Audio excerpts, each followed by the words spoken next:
네, 이제 디모데 전서를 함께 묵상합니다. 디모데 전서는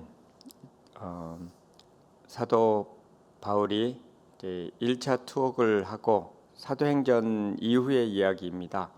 사도행전 28장 이후에 사도행전 28장에는 사도 바울이 옥에 있었죠. 로마 옥에 있었고 그 후에 잠시 이제 풀려났습니다. 그 후에 이제 로마에서 나온 다음에 기록에 의하면 여러 가지 목회 서신과 연구들에 의하면 서바나를 포함해서 전도 여행을 한 번 더 했다 하는 그렇게 알려져 있습니다. 이제 이것을 바울의 4차 선교 여행이다 이렇게 부르기도 합니다. 그것을 이제 추적해 보면 석방된 후에 처음 1차 투옥되고 나서 석방된 후에 이제 서바나를 방문한 후에 그 당시 땅끝이라고 생각했죠. 그리고 그레데를 방문해서 이제 디도를 거기에 체류시킵니다. 디도서 1장에 보면 그 다음에 골로새를 방문해서 빌레몬서에 보면 골로새를 방문했다는 것을 알게 되고 그리고 이제 에베소를 방문하게 됩니다. 그 다음에 에베소에서 이제 디모데를 이제 남기는 거죠. 바로 이 디모데 전서의 배경이 되는 것입니다. 그래서 디모데를 남기고 그 다음에 이제 빌립보로 옮긴 다음에 디모데전서와 디도서를 썼다 이제 그렇게 알려져 있습니다. 그 다음에 이제 순교를 하게 되는 거죠. 디모데후서를 쓰고 나서 순교를 하게 됩니다. 이제 디모데를 이 에베소 교회에 이제 감독으로 맡기고 나서 이 디모데전서를 이제 쓰게 되는 것입니다.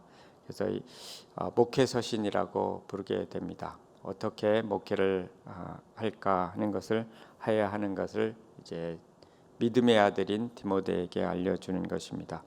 1장 1절 2절에 보시면 우리 구주 하나님과 우리의 소망이신 그리스도 예수의 명령을 따라 그리스도 예수의 사도된 바울은 믿음 안에서 참 아들 된 디모데에게 편지하노니 하나님 아버지와 그리스도 예수 우리 주께로부터 은혜와 긍휼과 평강이 내게 있을지어다. 믿음 안에서 참 아들 된 이 디모데에게 편지를 한다고 되어 있습니다. 아까 말씀드린 대로 이제 에베소에 디모데를 감독으로 세우고 이제 떠난 후에 그 목회를 이제 디모데에게 목회에 대해서 어떻게 목회를 해야 하는지를 이제 알려주는 것입니다. 그 디모데전서를 기록한 이제 특별히 목적이 있는데 1장에 보면은 이제 그 바른 교훈을 하게 하기 위해서 교회 안에서 올바른 교훈을 하게 하기 위해서라는 것을 알 수 있고 이제 3장에 보면 하나님의 집인 교회를 어떻게 교회를 또 다스리고 또 다스릴까에 대해서 알려주기 위함이다 하는 것을 알 수 있습니다. 4장부터 보면은 이제 목회자로서 어떤 자세를 가지고 목회를 해야 되는가 하는 것을 이제 알려주고 있습니다. 그 중에 오늘 1장은 이제 바른 교훈을 이제 올바른 교훈을 하게 하기 위해서 디모데에게 이 편지를 쓴다고 이렇게 말씀하고 있습니다. 그래서 올바른 교훈을 이렇게 강조하는 이유는 당시에 바르지 못한 교훈이 있다. 그러니까 바르지 못한 사상과 이단 사상이 이제 침투에 들어와서 교회를 공격하고 있기 때문에 이제 그 올바른 교훈을 디모데로 하여금 하게 하였던 것입니다.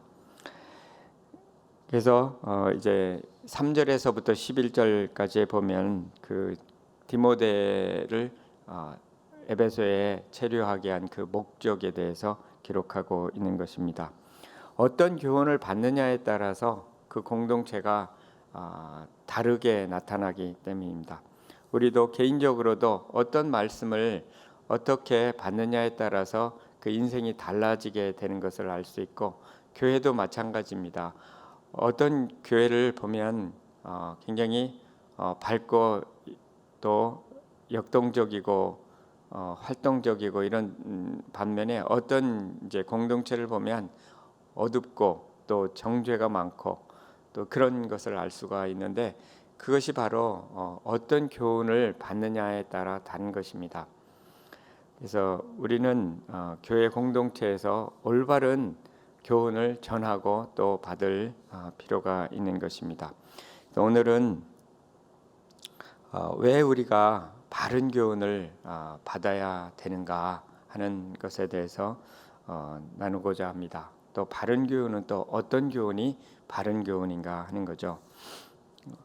첫 번째는 교회 내에서 왜 우리가 바른 교훈을 받아야 될지에 대한 첫 번째는 변론이 아닌 하나님의 경륜을 이루기 위해서 그렇다는 것입니다. 하나님의 경륜은 하나님의 뜻이라고 할 수가 있습니다.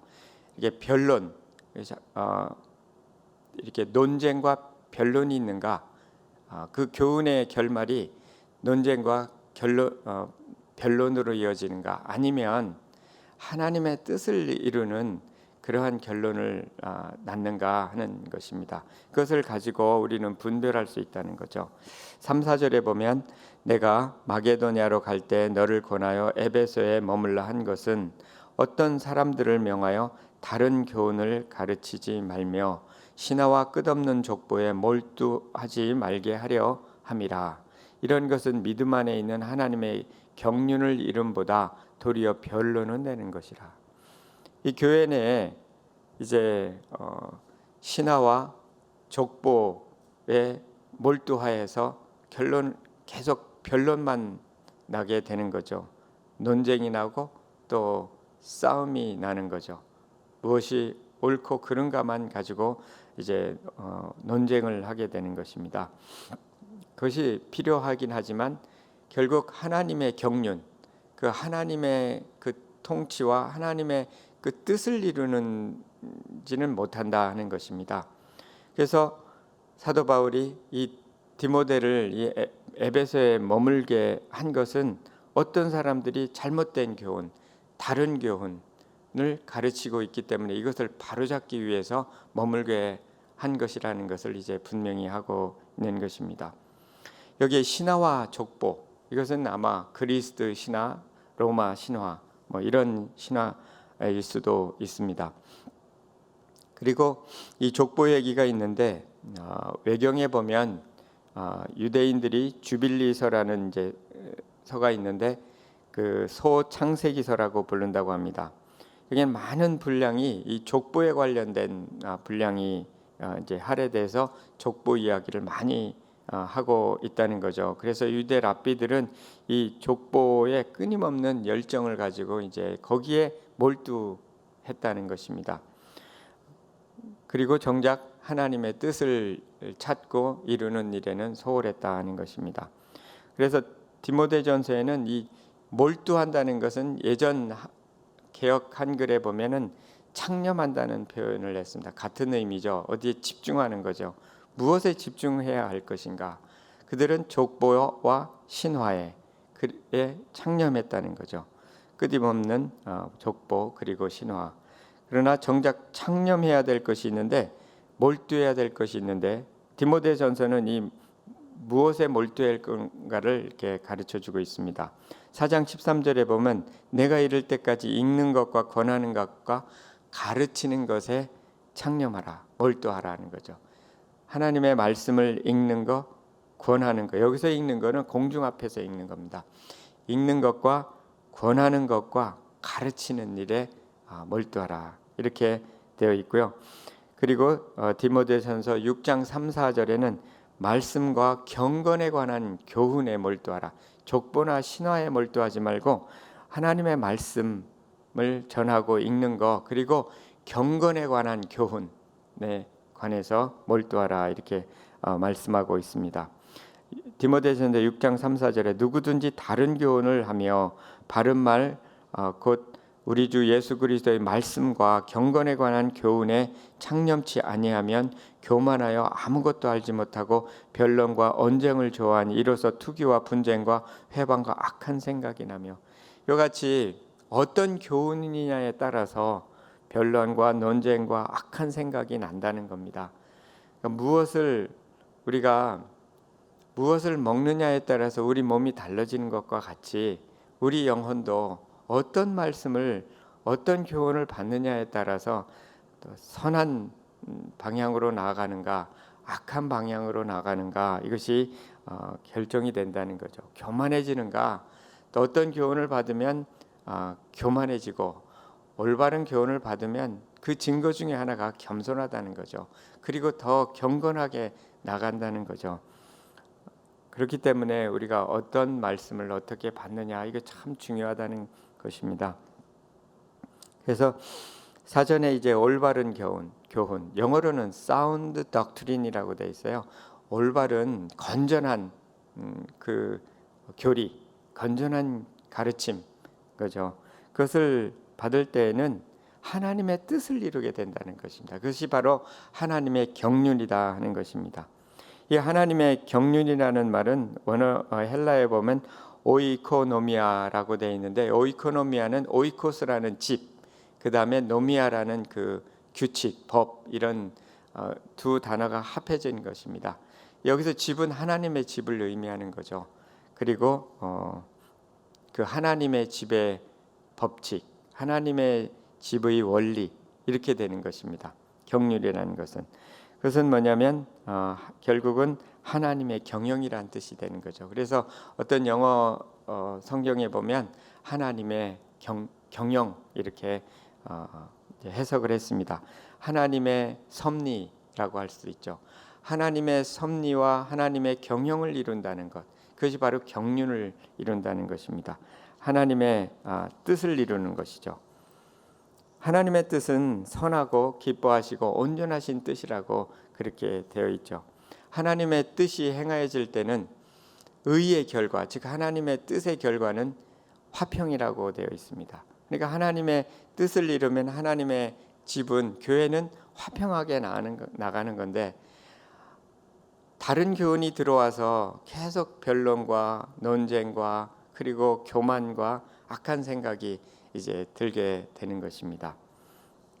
우리가 이제 분별을 해야 되는 거죠. 내가 정말 올바른 교훈을 받고 신앙생활을 하고 있는가? 그 결과는 교회 안에 화평이 이루어지고 그리고 나의 삶과 가정에 화평이 증진된다. 올바른 교훈을 받고 살아가고 있는 것입니다. 그런데 내가 올바른 교훈을 받고 있지 않고 또 다른 교훈을 따라 살아간다면 더 교만해지고 더 마음속은 더 평강이 없어지고 이렇게 되는 것입니다. 관계들도 계속해서 틀어지고 그래서 우리가 바른 교훈을 받아야 되는 이유 중에 하나가 이와 같이 하나님의 뜻을 이루고 변론과 논쟁과 그리고 교만으로 나아가지 않고 하나님의 뜻을 이루며 의와 평강과 또 희락으로 나아가고 하나님의 나라가 확장되는 그러한 쪽으로 나아가기 위해서 우리는 올바른 교훈을 받아야 된다는 것입니다. 오늘 말씀 가운데 두 번째는 왜 우리가 올바른 교훈을 받아야 되는가? 그것은 율법적인 공동체가 아닌 사랑의 공동체를 만들기 위해서 그렇다는 것입니다. 올바르지 않은 공동체의 대표적인 것이 율법적 공동체라는 거죠. 그리고 건전한 교훈의 결과가 바로 사랑이다 하는 것입니다. 오늘 말씀 5절에 보면 이 교훈의 목적은 청결한 마음과 선한 양심과 거짓이 없는 믿음에서 나오는 사랑이거늘.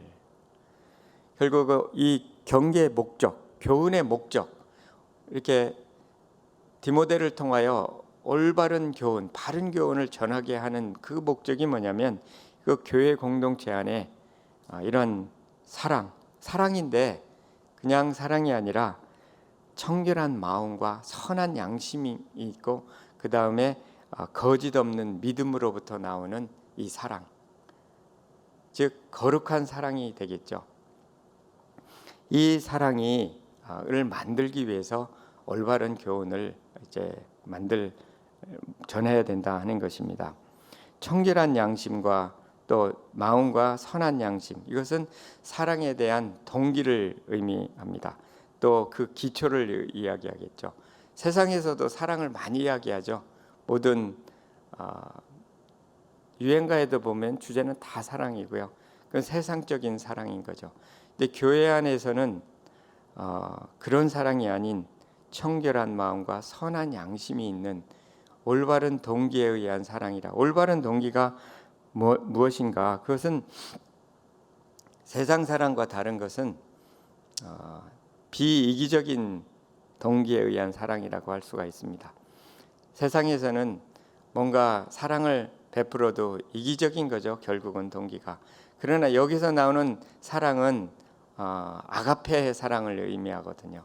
아가페의 사랑은 특징 중에 하나가 비이기적이라는 것이죠. 비이기적이라는 것은 뭐냐면 상대방이 정말 잘 되기를 원하는 거죠. 상대방을 통해서 내가 주고 뭔가를 받으려고 하는 것이 아니라 정말 상대방의 최선을 기대하는 것. 이것이 바로 이제 비이기적인 그러한 동기가 되겠습니다. 그래서 C.S. 루이스는 순전한 기독교에서 사랑을 상대방이 잘 되기를 바라는 것이고 사랑이다, 이렇게 간단하게 정의를 했는데, 만약 나 자신이 잘을 사랑한다는 것은 뭐냐면 나 자신이 잘 되기를 바라는 것이 나 자신을 사랑한다는 거죠. 그리스도 안에서 상대방이 최선을 되기를 바라는 것, 이것이 바로 사랑이라는 것입니다. 이것이 바로 선한 양심에서 나오는 그런 사랑이라는 거죠. 또 거짓 없는 믿음에서 나오는 사랑은 무엇인가? 이것은 하나님을 신뢰함 속에서 나오는 그 사랑인 것입니다. 진리를 순종하는 삶 속에서 하는 그런 사랑인 거죠. 베드로전서 1장 22절에 보면 너희가 진리를 순종함으로 너희 영혼을 깨끗하게 하여 거짓 없이 형제 사랑하기에 이르렀으니, 여기도 거짓 없는 형제 사랑을 이야기하는데 어떻게 거짓 없는 형제 사랑에 이르냐면 진리에 순종함으로 우리가 비로소 영혼이 깨끗하게 되고 그리고 진정한 사랑을 할 수 있다는 것입니다. 하나님의 말씀에 순종하는 삶 속에서 사랑이 나온다는 거죠. 이것이 인간적인 사랑과 그리스도 안에서의 사랑과 다른 것입니다. 우리는 이것을 거룩한 사랑이라고 할 수가 있겠죠. 구별된 사랑인 거죠. 이런 사랑의 공동체를 만들기 위해서는 올바른 교훈이 있어야 된다는 것입니다. 올바른 가르침 속에서 이러한 사랑이 나온다는 것입니다.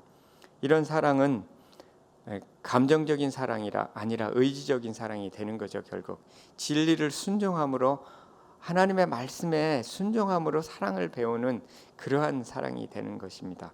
그것은 그냥 좋아하는 감정에 의해서 나오는 사랑이 아니라 하나님 말씀에 순종하는 의지적인 사랑이 되는 것입니다. 그래서 루이스는 좋아하는 감정이 사랑이 아니라 사랑은 의지다, 이렇게 말합니다.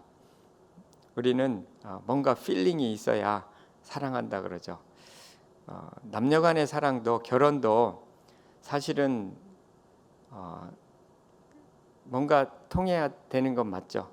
그리고 감정이 없는데 어떻게 결혼하겠어요. 그러나 그 감정을 이루는 과정이 뭐냐면 하나님의 뜻으로 받아들이고 하나님 말씀에 순종하는 가운데, 그리고 하나님 말씀에 순종하면 그 감정은 따라오는 거죠. 그러나 감정이 앞설 때에는 그건 수시로 바뀌는 거죠. 좋아하는 감정이라는 거는 있다가도 없고 또 없다가도 생기는 것이기 때문에 그런 거죠. 그렇기 때문에 좋아하는 감정이 사랑이 아니라 순종함으로, 의지를 들여서 순종함으로 나아갈 때 얻는 감정, 그것이 올바른 감정이 되겠죠. 그때의 감정이 바로 올바른 사랑의 감정이 된다고 할 수가 있습니다. 이같이 거짓 없는 사랑, 또 청결한 마음에서 나오는 사랑, 선한 양심에서 나오는 이런 사랑이 바로 올바른 교훈을 받고 그 교훈에 따라서 실천해 갈 때 사랑을 배우는 거다는 것입니다. 이것이 세상에서 말하는 사랑, 그리고 유행가에서 나오는 사랑과 다른다는 거죠. 거룩한 사랑이라고 할 수가 있습니다. 근데 그렇지 않을 때 5절에서 10절까지 해보면 이제 율법적인 그런 공동체가 된다는 것입니다. 6절에서 이제 10절까지 보면 헛된 말에 빠지게 되고, 그리고 율법의 선생이 되려고 하고 스스로 깨닫지도 않고 실천하지도 않는다는 것입니다. 율법주의자 바리새인들의 특징 중에 하나는 교훈을 하고는 자기가 실천하지 않는 거죠. 그리고 율법도 잘 사용하면 선한 것이 된다 하는 것입니다. 이것은 뭐냐면 율법의 선한 기능인데, 율법의 좋은 기능은 죄를 깨닫는 거죠. 무엇이 죄다고 하는 거죠. 그러나 율법은 죄의 문제를 해결해 주지 않는다는 거예요. 복음은 죄를 해결해 주는 거죠. 죄를 깨닫고 죄의 문제를 해결해 주고 용서해 주는 것이 복음인데, 율법은 죄를 깨닫게는 하지만 그 죄의 문제를 해결해 주지는 못하는, 그 능력은 없는 거죠. 죄를 지적해 주는 거죠. 그렇기 때문에 율법적인 공동체는 정죄가 많죠. 무엇이 죄라는 건 알기 때문에 정죄를 잘 하는 거죠. 손가락질이 많은 거죠. 사랑이 아닌 진실된 사랑의 공동체가 아닌 율법적인 공동, 자꾸 사람의 안 좋은 면을 보고 또 정죄하고 손가락질을 하는 것이 많다. 그런 공동체다. 내가 또 그렇다. 그러면은 뭔가 잘못된 가르침과 교훈을 받고 있다. 이렇게 생각하면 좋습니다. 때로 우리는 이제 훈련을 받게 되죠. 훈련을 받게 될 때 좋은 면은 그것이 우리 삶에 좋은 습관이 형성되고 하는데, 그렇지 못한 사람을 정죄할 때가 있습니다. 그래서 이제 제자 훈련이 강한 공동체에 보면 좋은 점도 있지만 하나 극복해야 될 이제 과정 중에 하나가 뭐냐면 무엇인가를 알기 때문에 또 그렇지 못한 사람을 정죄하기가 쉬운 거죠. 그래서 그거를 극복할 때 진정한 제자가 된다는 거죠. 그래서 저는 개인적으로 저희 교회 같은 경우가 좋은 예 같습니다. 이렇게 훈련을 하고 셀을 할 때에도 복음이 이제 교회 안에 복음이 선포되고 또 사랑의 그런 그 분위기가 형성된 속에서 이제 제자 훈련도 하고 또 셀 사역도 하고 이럴 때 이 균형이 잘 이루어진다 하는 것을 배우게 됩니다. 그래서 복음이 선포되는 그러한 강단에서 복음이 선포되고 그런 그 우산이죠. 그런 우산 속에서 훈련이 되어질 때 오로지 그냥 훈련만 강조할 때는 이 율법적이 되기가 아주 쉽거든요. 근데 복음이 선포되고 그 안에서 이제 훈련을 해갈 때 저희 교회가 그런 쪽을 이제 지향해 가고 있는데요. 그럴 때 훈련 사랑의 분위기 속에서 이제 훈련이 되고 또 사역이 이루어지고 이렇게 되는 것을 우리는 알게 되는 것입니다. 바른 교훈은 이와 같이 하나님의 경륜을 이루고요. 또 바른 교훈이 있을 때 진실된 참 사랑, 청결한 마음과 선한 양심에서 나오는, 그리고 진리의 말씀에 또 순종함을 통해서 나오는 그러한 참 사랑의 공동체가 된다는 것입니다. 또 우리의 삶도 그런 삶이 된다는 거죠. 올바른 말씀을 갖고 붙들고 나아갈 때 그때 바로 비로소 우리는 하나님의 뜻을 이루어가는 삶을 살게 되고 그리고 더 그리스도의 사랑을 담게 된다는 것입니다. 결국은 이 바른 교훈이 무엇인가? 바른 교훈은 바로 복음이라는 것입니다. 오늘 11절에 이 교훈은 내게 맡기신 바 복되신 하나님의 영광의 복음을 따름이니라. 이 교훈은 결국 복음이라는 것입니다. 복음이 선포될 때 하나님의 의와 또 하나님의 경륜이 이루어지며 또 그리스도 안에서의 사랑이 실천된다 하는 것입니다. 이 복음은 곧 예수님이고요. 복음은 예수님의 가르침과 예수님의 삶을 의미합니다. 이 복음에는 하나님의 영광이 담겨 있습니다. 왜냐하면 예수 그리스도는 하나님의 영광의 광채시라고 되어 있습니다. 광채이시기 때문에 그렇습니다. 그래서 이 복음이 하나님의 영광을 드러내고 또 이 영광은 우리에게 영원한 소망을 주는 것입니다. 영생에 대한 소망, 부활에 대한 소망, 그리고 승리에 대한 소망을 주는 것입니다. 골로새서 1장 27절에 보면 하나님이 그들로 하여금 이 비밀의 영광이 이방인 가운데 얼마나 풍성한지를 알게 하려 하심이라. 이 비밀은, 이 복음은 너희 안에 계신 그리스도시니 곧 영광의 소망이니라. 복음이 바로 영광의 소망을 낳는다는 것입니다. 우리가 이 복음에 창념하고 이 복음을 몰두하고 또 이 복음을 올바로 전하고 할 때 진정한 사랑을 배우게 되고 하나님의 뜻을 이루며 영광의 소망으로 나아가는 줄 믿습니다.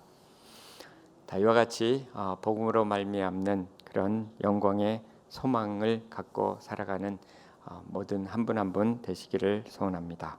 기도하겠습니다. 하나님 아버지 감사합니다. 우리들에게 이 아침에 올바른 교훈이 무엇인지를 가르쳐 주셔서 감사합니다. 왜 올바른 교훈, 즉 복음을 들어야 하는지 알려주셔서 감사합니다. 우리로 하여금 이 복음을 잘 깨닫고 이 복음에 따라 살아가는 삶이 될 수 있도록 도우시고 인도해 주시기 원합니다.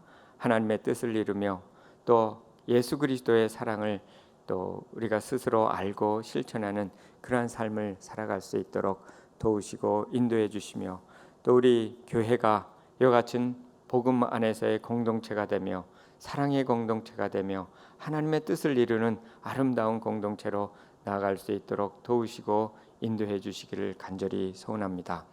하나님 아버지, 또 우리 교회 계속해서 함께 해주시고 영광의 소망으로 나가며 계속해서 부흥이 있도록 주님 도우시고 인도해 주시기를 간절히 소원합니다. 이 팬데믹의 어려움 속에서 또 이 소망 가운데 나아갈 수 있도록 주님 도와주시고 어려움 당한 여러 가정들 지키시고 또 이 복음 안에서 믿음과 소망을 갖도록 예수 그리스도의 사랑 안에서 나아갈 수 있도록 도우시고 인도해 주시기 원하며 또 여러 환우들에게 주님께서 함께 해주시고 또 위로해 주시고 또 치유해 주시기를 간절히 소원합니다.